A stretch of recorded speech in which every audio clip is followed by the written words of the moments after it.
अस्सलाम वालेकुम, welcome back to Innovate IT Zone. आज के वीडियो लेक्चर में हम लोग कंप्लीट करेंगे अपने डेसिस के टास्क को और इसमें हम लोगों ने आपके सामने जो हाईलाइटेड टॉपिक हैं जिनमें आता है प्रोजेक्ट मैनेजमेंट।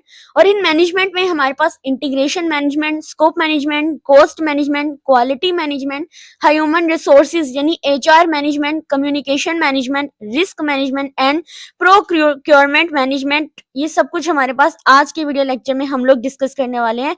और ये सारे के सारे short question and long question wise जो है बहुत इंपॉर्टेंट है आपके लिए। इनके कॉन्सेप्ट लेना और आज के जो नोट्स हैं उनके पॉइंट्स को याद रखना बहुत इंपॉर्टेंट है। तो विदाउट टाइम वेस्टिंग हम लोग अपने नोट्स की तरफ चलते हैं और इसको स्टार्ट करते हैं। सबसे पहले हम लोग जान लेते हैं हमारे पास प्रोजेक्ट इंटीग्रेशन मैनेजमेंट क्या होता है। जैसे कि वर्ड इंटीग्रेशन का मतलब है कि जोड़ना यानी इंटीग्रेट करना।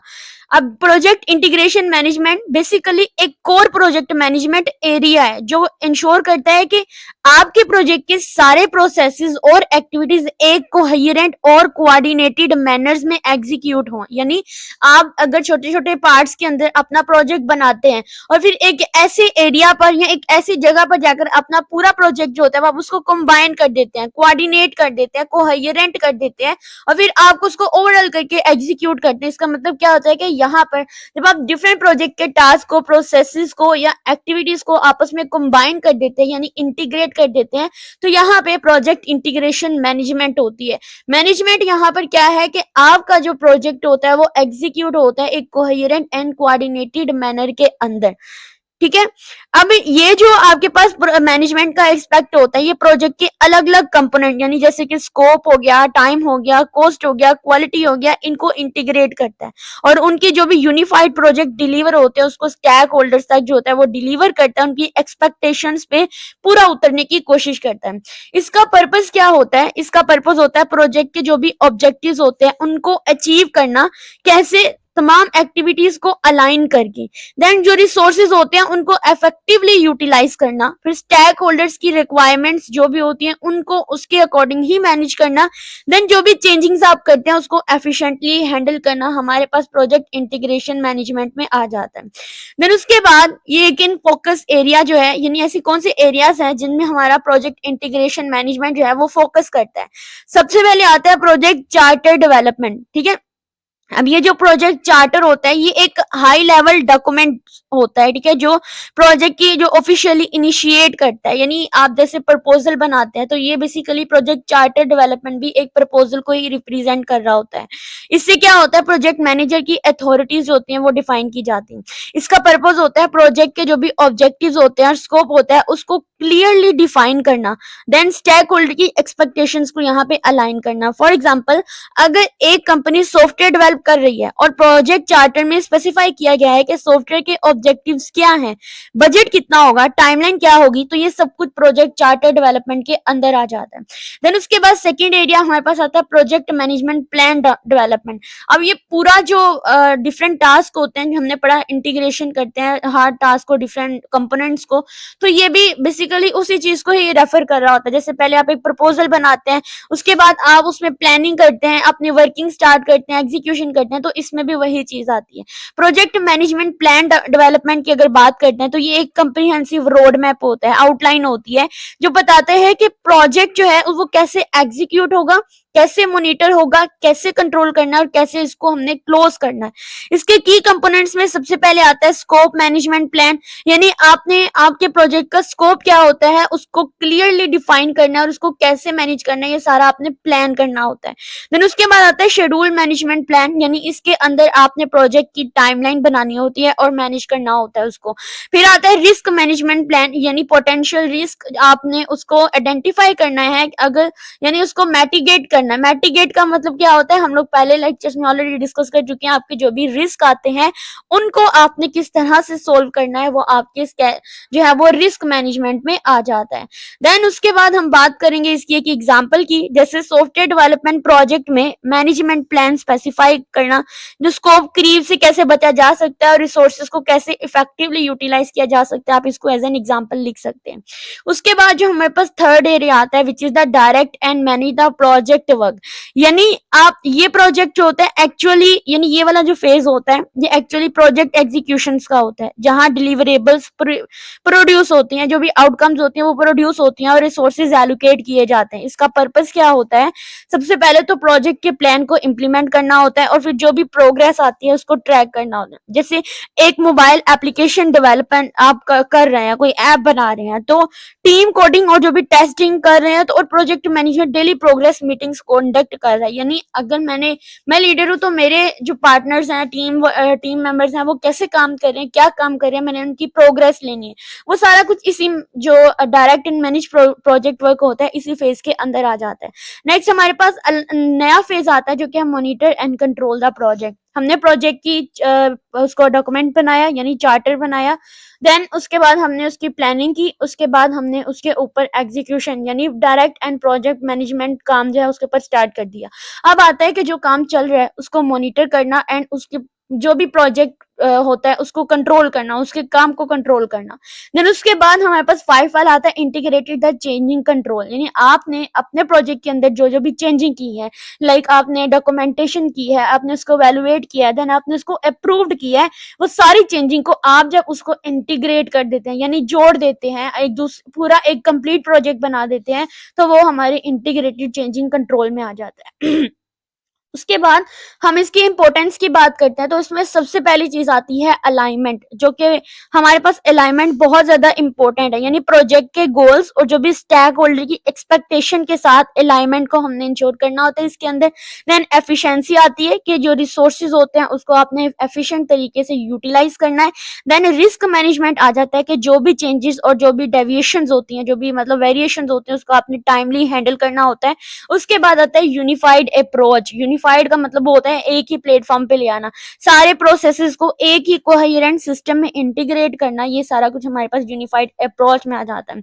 अगर इसको आपके FYP के साथ रिलेट किया जाए तो इसमें आता है कि अगर आप फॉर एग्जांपल गिटहब पे हम अपने प्रोजेक्ट को डिवाइड कर देंगे, अपने मेंबर को कहते हैं तुमने ये टास्क परफॉर्म करना है, मैं वो मुझे कहती है तुमने ये करना है, तो क्या होता है मतलब डिफरेंट टीम मेंबर्स के दरमियान में हमने टास्क डिवाइड कर दिए हैं और जब एट द एंड क्या होता है कि उस सारे प्रोजेक्ट को हम लोगों को एक प्लेटफॉर्म पे यानी एक सिस्टम पे लाना होता है। तो जो लीडर का सिस्टम होता है उसके ऊपर हम लोग उसको पुश कर देते हैं और फिर वो उसको पुल करके जो है वो पूरा प्रोजेक्ट अपने ऊपर ले आती है, उसको रन करती है, उसमें टेस्टिंग करती है, उसकी कंट्रोलिंग करती है जो लीडर होती है, और फिर आपका प्रोजेक्ट जो होता है वो इंटीग्रेट हो जाता है। नीचे एक एग्जाम्पल गिवन है तो वो एग्जाम्पल में बार बार वही चीजें रिपीट हुई हैं, आप कोई भी एग्जाम्पल दे सकते हैं। यहाँ पर एक ई-कॉमर्स वेबसाइट की एग्जाम्पल है, अगर आप मोबाइल ऐप बना रहे हैं तो उससे रिलेटेड भी यहाँ पर एग्जाम्पल्स लिख सकते हैं। देन उसके बाद हमारी आउटलाइन का नेक्स्ट टॉपिक था स्कोप मैनेजमेंट। हमारे मैनेजमेंट में एक नेक्स्ट टॉपिक आता है स्कोप को हम लोग ऑलरेडी जो है वो डिस्कस कर चुके हैं, लेकिन ये क्योंकि एज ए लॉन्ग क्वेश्चन भी आ सकता है तो इसको हम लोग लॉन्ग क्वेश्चन के तौर पर ही डिस्कस करेंगे। प्रोजेक्ट स्कोप मैनेजमेंट बेसिकली एक ऐसा प्रोसेस होता है जो इंश्योर करता है कि प्रोजेक्ट का स्कोप है उसको clearly define, document and control किया जाए। अब ये इंश्योर करता है कि प्रोजेक्ट में जो काम इंक्लूड है वो पूरा यानी पूरे का पूरा हो और जो काम इंक्लूड नहीं है उसे अवॉइड किया जाए।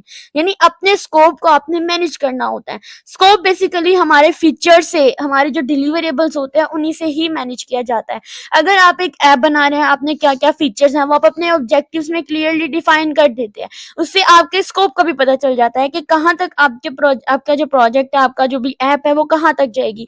लेकिन अगर आप उसके अंदर फर्दर अपने फीचर्स ऐड करते हैं तो उसका स्कोप इंक्रीज होता जाएगा, इससे स्कोप क्रीप भी आ सकती है। ठीक है, तो आपने जो चीजें इंक्लूड नहीं करनी, आप जो एक्स्ट्रा होती हैं उनको अपने डॉक्यूमेंट्स निकाल दें और अपने काम को स्टार्ट करें। इसका पर्पस ही क्या होता है कि जो भी आपके ऑब्जेक्टिव्स होते हैं आपने उनको अचीव करना होता है स्कोप क्रीप से, यानी एक्स्ट्रा और जो भी अनप्लान्ड वर्क होता है उसको आपने उससे अवॉइड करना होता है। देन स्टेक होल्डर्स की एक्सपेक्टेशंस के अकॉर्डिंग उनके जो भी प्रोजेक्ट की डिलीवरेबल्स और बाउंड्रीज होती है उनको आपने सेट रखना है। अब स्कोप मैनेजमेंट किन किन ये फोकस एरिया, ये बेसिकली इसके फेजेस ही होते हैं, जिनमें सबसे पहले आता है प्लान मैनेजमेंट यानी आपने जो एक आउटलाइन बनाई होती है उसमें आपने क्लियरली हर चीज को डिफाइन करना होता है। देन वो जो डिफाइन की चीजें होती हैं आपने वहां से रिक्वायरमेंट्स को कलेक्ट करना होता है, यानी आपने जो स्टेक होल्डर्स की नीड और एक्सपेक्टेशंस के अकॉर्डिंग अपने रिक्वायरमेंट्स को कलेक्ट करना होता है। इनमें आप डिफरेंट स्टेप्स ले सकते हैं। आप इंटरव्यूज के थ्रू भी, यानी इस ऐप में क्या इंक्लूड करना चाहिए, आप इंटरव्यू ले सकते हैं, आप सर्वे कर सकते हैं, आप एक ग्रुप के ऊपर फोकस कर सकते हैं या डॉक्यूमेंट एनालिसिस कर सकते हैं। देन उसके बाद आता है डिफाइंड स्कोप। जब आपने रिक्वायरमेंट्स को कलेक्ट कर लिया है तो इसके बाद आपको ऑलरेडी पता चल जाएगा कि आपका स्कोप कितना बड़ा है एंड कितना छोटा है।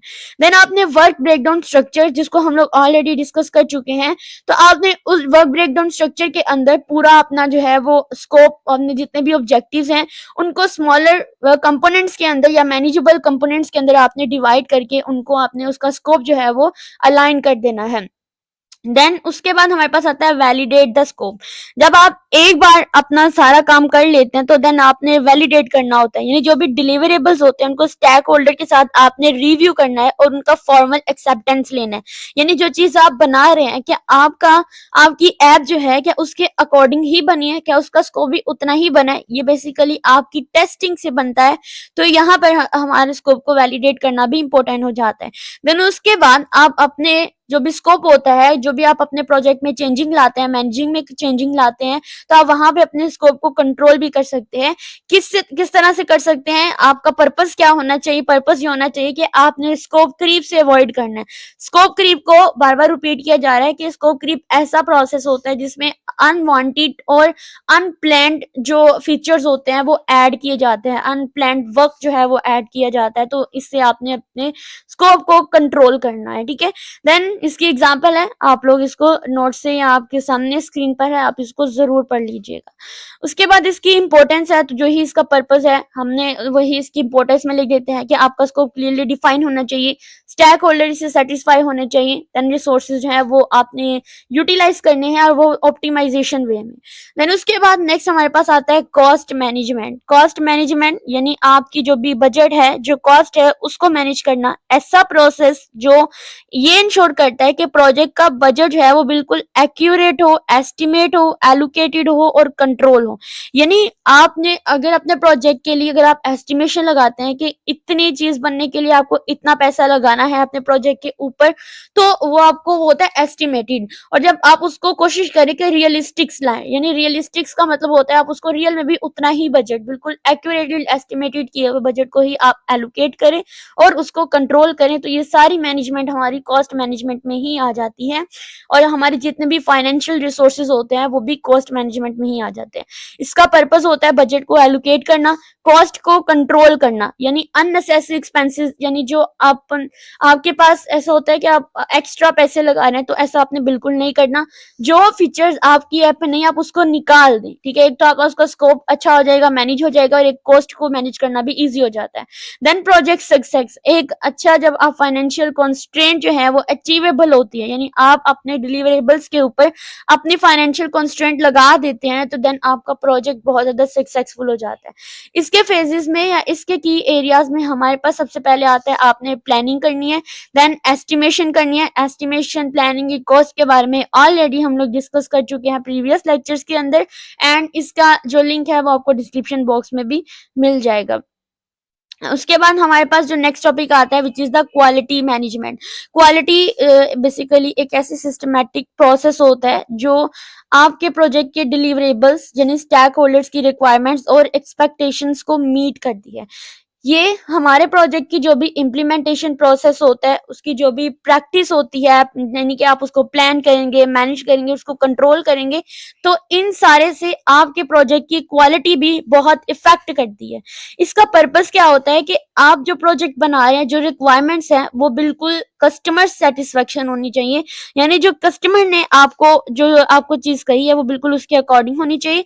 देन डिफेक्ट प्रिवेंशन, इसका मतलब क्या होता है, आपको ऐसे एक्शंस लेने हैं जिससे आप एरर से या डिफेक्ट से, यानी जो भी बग्स होते हैं उनको आप उनसे अवॉइड कर सकें।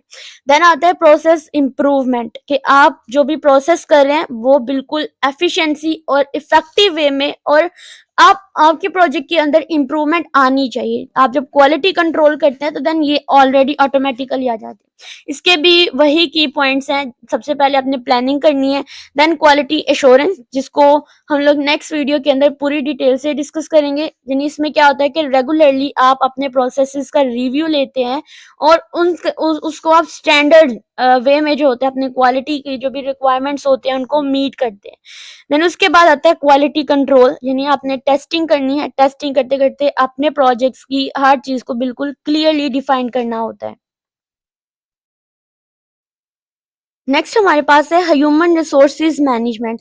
ह्यूमन रिसोर्सेज मैनेजमेंट का पर्पस होता है कि प्रोजेक्ट के लिए सही लोगों को चूज करना, उनको मैनेज करना और उनके जो भी डेवलपमेंट होती है उनको इंश्योर करना, ताकि आपके प्रोजेक्ट के ऑब्जेक्टिव को इफेक्टिवली या एफिशिएंटली अचीव किया जा सके। ये प्रोजेक्ट रिसोर्सेज की प्लानिंग और एलोकेशंस का एक इंटेग्रल पार्ट होता है कि आप अपने प्रोजेक्ट के लिए सिर्फ काम वाले इंसान ही ढूंढें।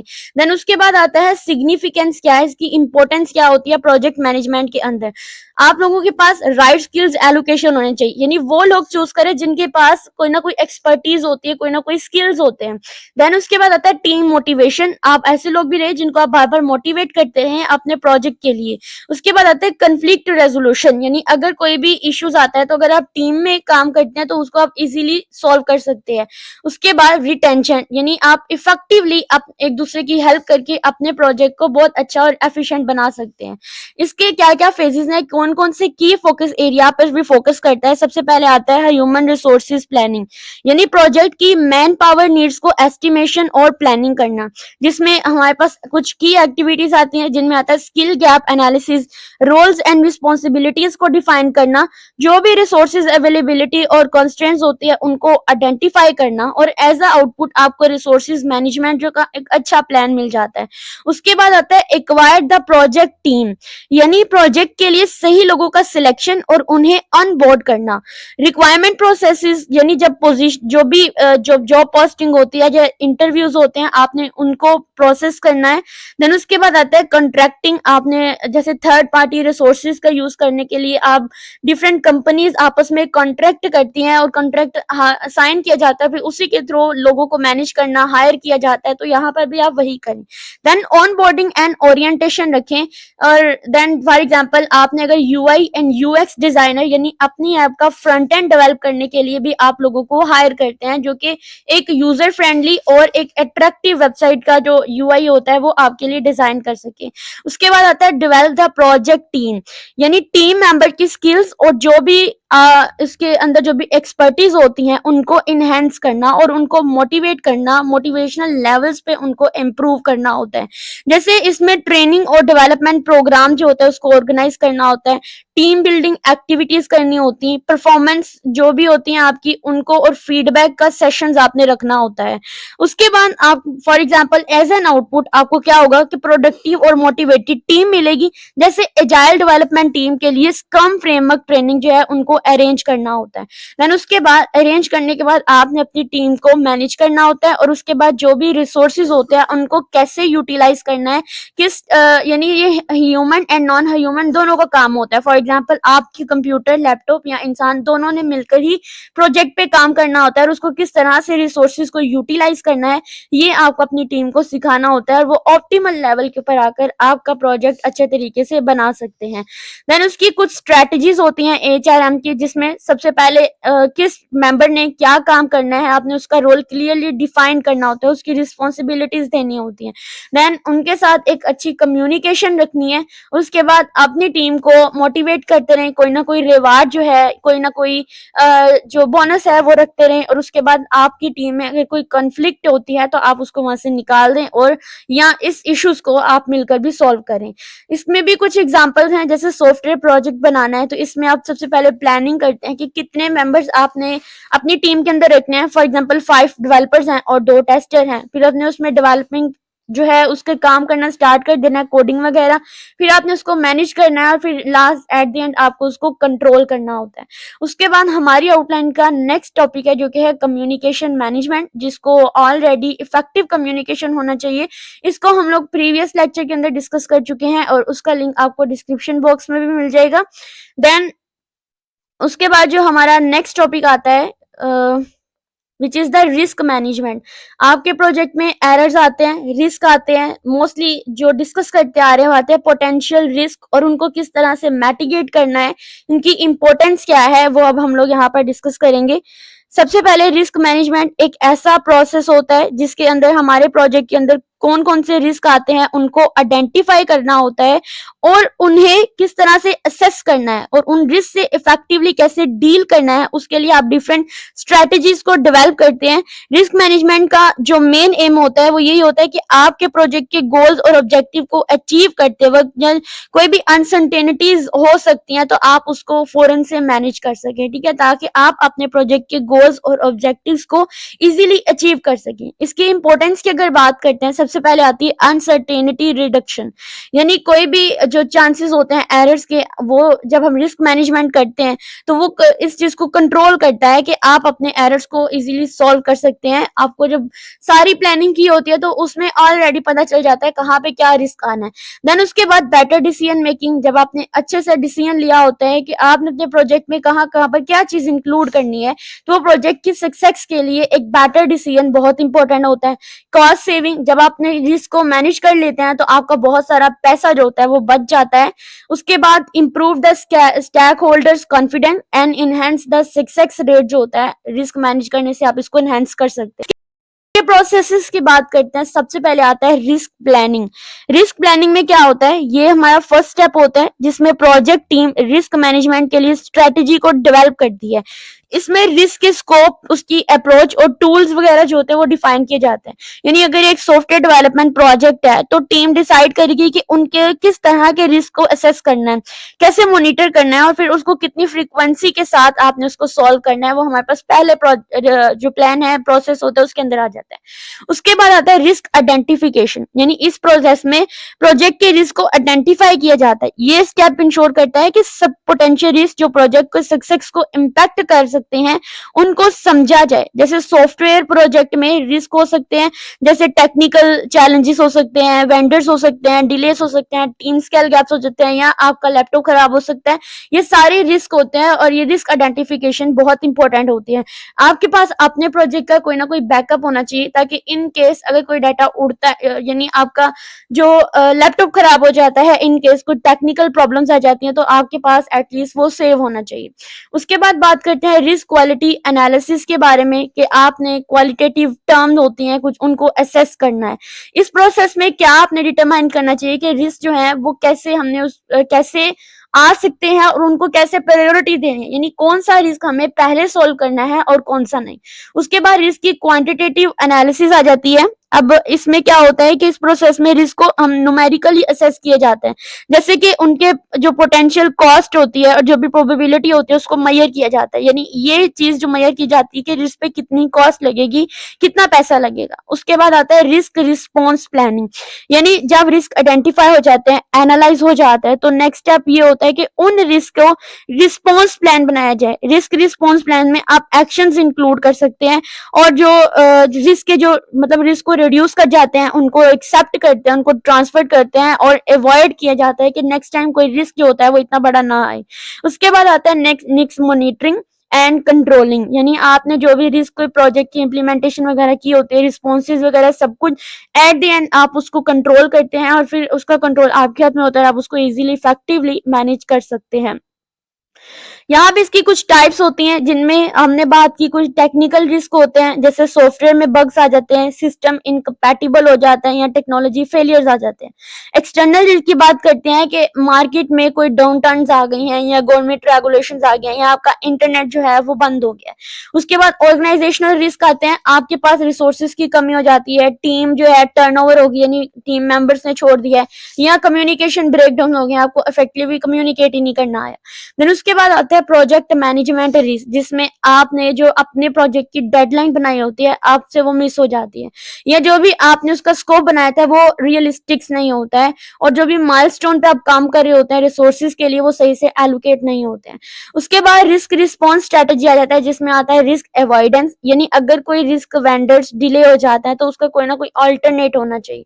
रिस्क मैटिगेशन, यानी आपके जो भी रिस्क जैसे हाई प्रायोरिटी टास्क जो होते हैं आप पहले करें ताकि ज्यादा डिले से आप उसको बच सकें।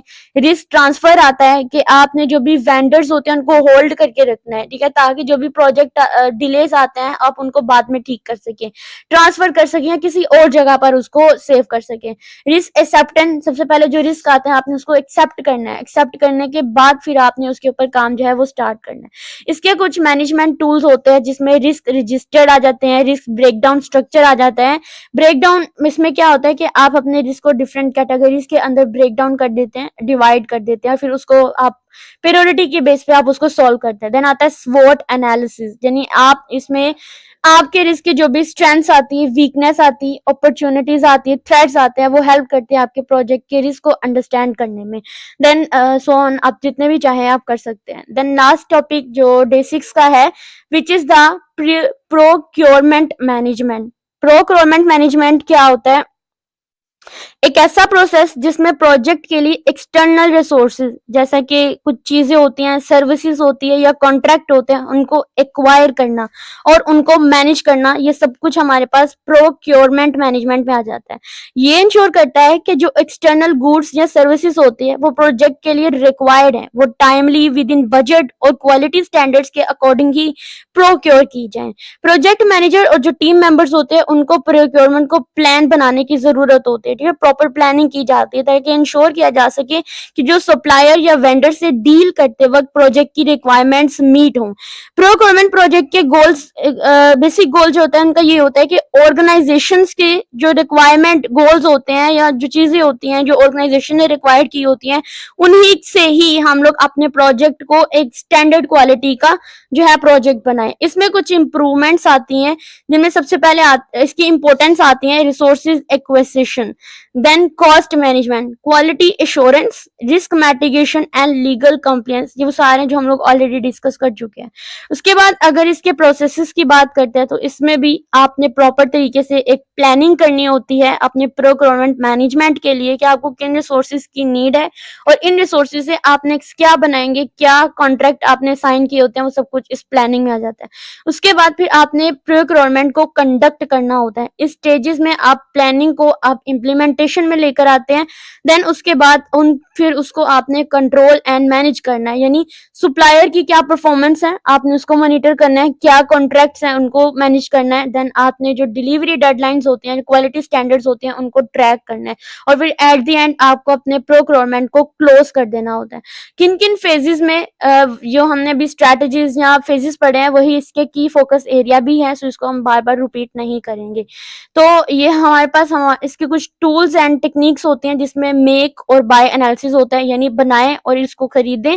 देन बिड डॉक्यूमेंटेशन होता है, यानी एक प्रपोजल आपने प्रॉपर तरीके से बनाया होता है जो आप वेंडर्स को सेंड कर देते हैं और फिर उसी रिक्वायरमेंट्स के अकॉर्डिंग वो आपको चीजें स्पेसिफाई कर देता है। प्रोक्योरमेंट परफॉर्मेंस रिव्यूज आते हैं, जो आपने अपना प्रोजेक्ट बनाया होता है उसके रेगुलर रिव्यूज कंडक्ट किए जाते हैं, सप्लायर्स की परफॉर्मेंस को मॉनिटर किया जाता है। देन प्रोक्योरमेंट एड्स आ जाते हैं जिसके अंदर आपने इफेक्टिवनेस और जो भी कंप्रिहेंसिव होती है प्रोक्योरमेंट प्रोसेसेस की उसको आपने इसके अंदर इवेलुएट किया होता है। तो ये हमारे पास डे 6 के कुछ टॉपिक्स है जिनको आज हमने कवर कर लिया है। नेक्स्ट वीडियो बहुत इंपॉर्टेंट है जिसके अंदर हम थोड़ा न्यूमेरिकली एंड थोड़ा सा जो हमारे पास एग्जाम्स पॉइंट ऑफ व्यू से ज्यादा पूछा जा सकता है वो वाले हम लोग टॉपिक जो है वो क्लियर करेंगे।